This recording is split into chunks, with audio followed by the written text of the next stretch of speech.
Hello, we're back here again in the Unreal Showcase room. I'm here with Carlton from R8 Games. Say hello. Hello. And we're here to see Pacer.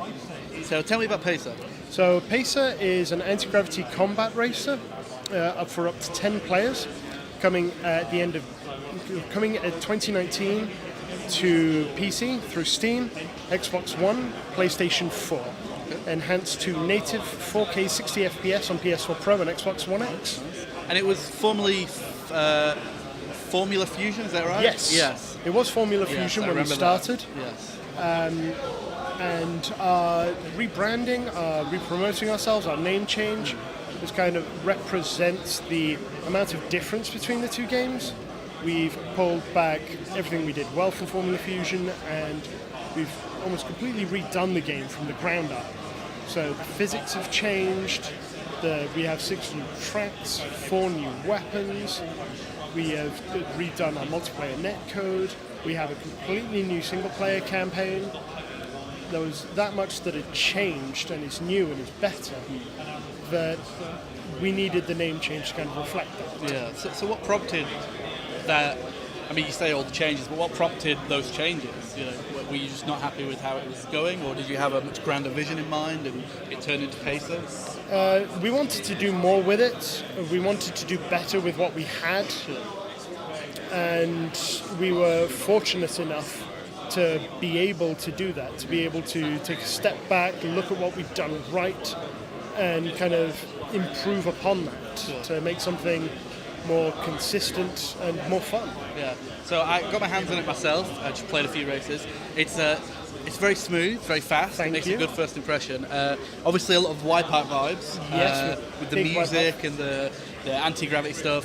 I assume that's a big inspiration for you? Absolutely. The original trilogy Wipeout, along with other similar games in the genre like F-Zero X and GX and Star Wars Racer, they were the racing games that really got me into racing games.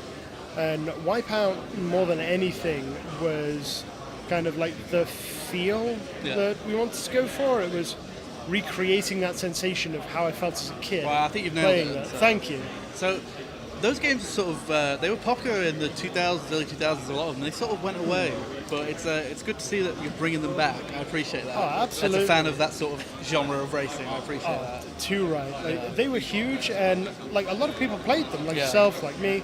We really enjoyed them, and as you say, there wasn't much that went on with them, and I think a lot of people that did play them, that enjoyed them, that connected with them, kind of got older. Some went into games development, so it's natural that given the space to create it, they come back. We do it. Yeah. So tell me more about the music. It's got very intense, very electronic. It's got a lot of the Wipeout vibes. Is that your own music, or is it? Did you find people to license it from? Or no, we license a lot of our music. So a lot of the music we'll have heard in the build today will be from DubFX remixes and Euphoria. We have some community music in as well. We also have Cold Storage on board, who's creating a soundtrack for us and is working with us on sound design. And we'll have other licensed artists that we've not yet announced, but are eager for everyone to know, to hear it. And that style, kind of Eurobeat, drum and bass, dance club vibe, it just helps make the feeling of the game. Yeah. It's very intense, it's very focused. It fits very well. It was some good tunes in that. Thank you. So, do you have a date for when you think it's going to drop, or is it launching in early access, or how's it going? 2019 is the release date that we have so far. Nothing more specific than that at the moment. But we are looking forward to getting it in front of people as soon as possible. And we're really excited for it. So I noticed there was a lot of different game modes in the build, and it seems like there was a lot of variation in the different vehicles, and there's a lot of customization. Is that something that you think is going to be a focus for the game? Absolutely.